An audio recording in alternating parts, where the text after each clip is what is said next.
Last time we talked about Niger, we talked about how General Tachani, the person who was the head of the Niger's presidential guard, kidnapped the president, held him in his office before convincing the military, who was originally not on his side, to join on board, and then they suspended the constitution and kicked the democratically elected leader out of their position, saying, we're doing this coup because we care about Niger. We want to preserve its national security because they can't deal with the terrorism, and they want to, save the economy of Niger. What confuses me, though, is that if you look at the situation in Mali or Burkina Faso and how the military coups there, very similar to the military coup here, has treated the country, it did not deal with the Al-Qaeda and ISIS problem. It did not fundamentally transform it in a way that makes that alternative model seem more appealing than what was happening in Niger already, which was a situation that was more stable than what was currently occurring in Mali and Burkina Faso. Because in Mali and Burkina Faso, there are a lot more terror attacks, there's a lot more engagements for ISIS and Al-Qaeda, a lot more territory controlled than in Niger. Yet we're going to look to those countries as a model for what would be best for Niger. I just find it very silly. I think it's less about improving the status of Niger and more about the personal endeavors and enrichment of the people involved in the coup. Anyway, immediate update. The situation seems to be escalating, with nations in the region like Nigeria and members of ECOWAS, a West African coalition, suggesting that not only would they be willing to apply sanctions to Niger, but they're even suggesting a possible military intervention if the democratically elected president of Niger is not reinstated within the next week. I believe actually 1 or 2 days has already passed on the timer that they've given the Niger government. And in response, the governments in Burkina Faso and Mali have said that they would militarily intervene and they would defend the Niger military junta if it was attacked by the ECOWAS coalition. Okay, let's listen to some of the updates. For long, Niger was one of the West's most important allies in the Sahel. After last week's coup, it joins a growing number of countries in the region facing an uncertain future. Dylan, it's Niger, not Niger. Okay, well, good luck getting me to pronounce that correctly. A delegation from the West African regional bloc ECOWAS has arrived in Niger now for talks with the new military leadership. ECOWAS said it's prepared to intervene and restore the democratic government to power by force if necessary. The delegation is in Niger in a bid to find a diplomatic solution and head off military intervention. I'll be speaking to an expert to find out what Niger's future could look like. But first, this report on the evacuation of foreigners from a country that could be falling further into instability. As uncertainty hangs over Niger's future, hundreds of foreign nationals are heading home. Evacuation flights have been carrying citizens mostly from European nations. Loved ones reuniting back in Rome and Paris after a hasty exit. At one point, we really felt that sense of insecurity. We knew that everything could change at any moment. All of a sudden, the situation felt unsafe. Foreign officers have been coordinating to get as many people out as possible. More flights are scheduled for the coming days, with embassies keeping a close eye on developments. We are always in favor of a diplomatic solution. That is why our embassy remains open, and we will see what happens. Of course, we are for the restoration of democracy, and we will see how the situation develops. As foreign nationals flee, the situation they're leaving behind looks increasingly precarious. Nigeria, which supplies 70% of Niger's electricity. Oh yeah, I wanted to mention this after the report is done. Nigeria, which, I mean, she already said it. I feel like I'm a broken clock when I repeat it. But Nigeria provides Niger with 70% of its electricity, and they're threatening to cut it off if they don't reinstate the government. So this is a situation where I don't even know if the basic functions of Niger, I haven't really read reports concerning this or not, or really functioning well. You know, post offices, stuff like that, considering the military takeover.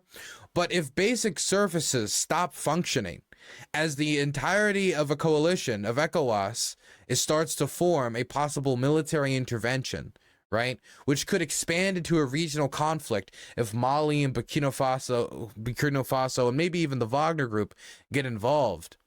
It feels like these generals have maybe bitten off more than they can chew, and they're a little over their head, I mean, I don't even know if they really had a plan going into it this deep once they've gotten this deep. And the reason I'm saying that isn't to say that they had no idea what they were doing. I assume, you know, kidnapping the president, you know, holding him hostage, that's a plan, right? But considering how long it took for them to agree that General Tachani was the new leader of the government after the coup, and considering the fact that they have yet to release any information about how they're going to improve the security situation in dealing with terrorism and security in the Sahel, they have yet to release anything about what they're going to do differently economically, or really anything about what they're going to change from Mohamed Bazoum's administration that they're going to do differently to improve the situation in Niger. They have yet to do that. And so it really feels like they might be just a little bit in over their head. Has cut its power supply to put pressure on coup leaders. Niamey has calmed after protests supporting the junta turned violent on Sunday, but the mood is still tense. The junta shows no sign of backing down, despite ultimatums from the ECOWAS bloc of West African nations to reinstate ousted President Mohamed Bazoum. It warned it could use military force as a last resort. The recent coup d'etat in the Republic of Niger is one event that calls for our collective attention and a united response. We must face the challenges of restoring democratic governance in Niger head-on, drawing on our shared experiences, wisdom, and collective resolve. But other neighbour states are backing the coup. The governments of Burkina Faso and Mali have warned that any intervention will be seen as an act of war. The clock is ticking down to find a resolution, with ECOWAS giving the junta until the end of the week to restore Niger's democracy. So one thing this report didn't mention is that as of today, we now know that ECOWAS has sent over a delegation to Niger in order to speak to its leadership to try to find some sort of solution where maybe Mohamed Bazoum is let free so he can travel to the West and claim asylum somewhere. Maybe even the reinstatement of him in power. Who knows exactly what terms are being written up, what compromises are being discussed. But that's currently being discussed behind closed doors. I am scared, though. I am scared that they might not be able to come to a resolution, because if ECOWAS is going to dig in its heels and say, look, we are not going to allow you to oust this democratically elected government. What you did was illegal. We are going to intervene. We are not going to allow you to stay in power. And the junta doesn't budge. This really can spiral out into a war. This really can. And there might be a motivation for Western nations like France, who is going to lose its main base of operation in the Sahel if this new junta is serious about removing French influence. There could be motivations for Western nations like France to get involved in an intervention. That's unless, the French decide it's not worth it. They're going to pull out and concentrate on other security issues like the Russian invasion of Ukraine. Either way, this can legitimately spiral out into a war. I think some people aren't treating the situation as serious as it is, but this can legitimately spiral out into a war. And who knows how that war will go. I mean, on one hand, right, this is a coup. We don't know how stable the government really is in Niger. We don't know how popular it actually is on the ground, considering the protests supporting it.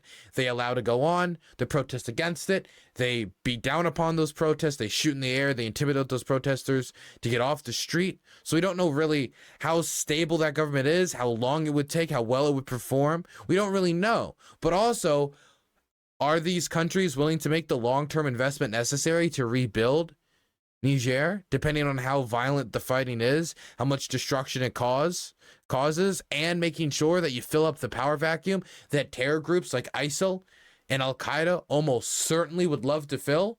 If there's anything that ISIS and Al-Qaeda would love right now, it is a war over Niger. Absolutely. They would love the instability caused by that. They would love the ethnic tension to rise in relation to that. They would love to see weapons flow into the Sahel. Point is, there's a real threat here of this spiraling out into a war, which I think is bad for all parties. So if they can reach some sort of deal, I think it's in everyone's best interest. The question is whether this upstart military junta would be willing to accept either stepping down from power and some compromise, or whatever would be necessary to stop an ECOWAS intervention. And that I am not sold on. I am not sold on that at all. At all. I do want to mention one last thing, though. Actually, it's not this DW piece. I do want to say, though, that the people who engage in the coup, including those in the armed forces of Niger, have been trained by the United States. Niger coup leaders joins long line of U.S. trained mutineers. Brigadier General Massoua Salulu Baru, who trained at Fort Benning, Georgia, helped oust Niger's democratically elected president. Brigadier General Massoua Salulu Baru, the chief of staff of Niger's Special Operation Forces, one of the leaders of the unfolding coup in Niger, was trained by the United States military. The Intercept has confirmed. U.S. trained military officers have taken part in 11 coups in West Africa since 2008. We have had a very long relationship with the United States, Baru said in 2021. Being able to work together in this capacity is very good for Niger. Just last month, Baru met with Lieutenant General Jonathan Braga, the head of U.S. Army Special Operations Command at Air Base 201, a drone base in the Nigerian city of Agadez that serves as the linchpin of an archipelago of U.S. outposts in West Africa. On Wednesday, Baru, who trained at Fort Benning, Georgia, and the National Defense University in Washington, joined a junta that ousted Mohamed Bazoum, Niger's democratically elected president, according to Nigerian sources and a U.S. government official. Baru did not return phone calls and text messages from The Intercept. A U.S. official tracking the coup, who spoke on the condition of anonymity, confirmed Baru's relationship with the U.S. military and said he was probably not alone. I'm sure we will find out that others have been partners, have been involved in U.S. engagements, he said of the other members of the junta, noting that the U.S. government agencies were looking into the matter. U.S. trained officers have conducted in at least he says, okay, U.S. trained officers have conducted in at least 6 coups. I don't know if that's proper grammar.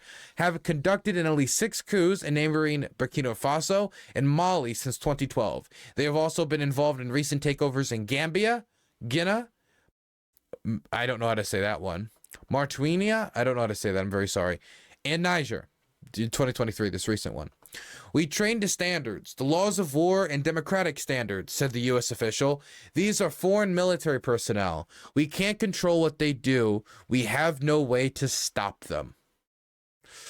Oof. We've invested about $500 million in Niger in air bases and security assistance since 2012. What this article goes on to argue is that through the massive amount of security investments we've made into Niger, and other countries have made into Niger, not just us, but France as well, that we've bolstered up Niger's security apparatus. We've bolstered up their military. Mauritania. Okay, thank you. I appreciate that. We've boosted up their military ability, but we haven't boosted up their standard of living. We haven't helped at all their ability to profit off of their domestic resources, take their raw material and turn it into products that they themselves can sell to help upgrade their economy, get the investments necessary to make the infrastructure investments so they can profit more off of their nation's resources. Many, many, many people in Niger don't have electricity, don't have running water, don't have basic amenities, and things that we would say is necessary for 21st century living. definitely in at least the Western context, but stuff that would be good for a quality conduct of life, of living. And until those things are invested in, and those and social services and infrastructure are neglected, it's going to push more people into radicalism, push more people into Al-Qaeda, push more people into ISIS, into joining these organizations. Not saying that's the only motivator for people to join these organizations. I think sometimes the religion aspect of it is sometimes underplayed. The ideological aspect sometimes is underplayed. But radicalism is something that can take hold much easier if you're economically destitute. If you don't have any economic options and you don't feel like you've got any choices. And then radical organizations like ISIS, Al-Qaeda offer you a radical choice. And so until those things are properly invested in and we start to see the quality of life in Niger start to go up, then it's hard to imagine that more security investments are going to be enough to deal with the problem. That is the argument the article makes. Now, I don't know if I completely agree on every level. I do think that military investments is having a positive effect for fighting a military opponent like a terrorist organization. But I do agree that as long as Niger is economically destitute, people don't have running water, people don't have running electricity, and many people don't have anything to lose. And this is a nation that has resource wealth. I've seen a lot of people, especially those I think with a clear set of interests, trying to emphasize especially the uranium stockpiles in Niger, the resources in Niger, with many people saying that now France is going to be starved of uranium and it's going to undercut the Western Alliance. Niger, I think, has about 5% of the world's uranium stockpiles. Like 5% of the world's uranium reserves. 15% of France's imports. It isn't going to have that tremendous of an economic effect on France. But the lack of investment into Niger, the lack of aid in Niger, because aid groups might pull out, definitely if things get violent. So there's going to be less resources for everyday people. And the harder economic pitch for any investor who just wants to, put money into Niger for the government to, start to pick up its resource production or pick up its quality of living is going to be much harder now in the fallout of the coup. It's going to be much harder now. So I think that the problems that Niger face are only going to be worsened by this coup. Not only because they're economically isolating Niger more, and they're adding instability, which is something that these terror groups can profit off of, but this is something that they're going to feel the effects of more and more as time goes on, as Nigeria pulls out of economic relationship with Niger if the military junta stays in power, as they cut off electricity, as ECOWAS does not want a working relationship with Niger. We're going to have to wait and see. It all depends on the relationship ECOWAS develops with Niger, whether they militarily intervene or not. But currently, the situation does not look good.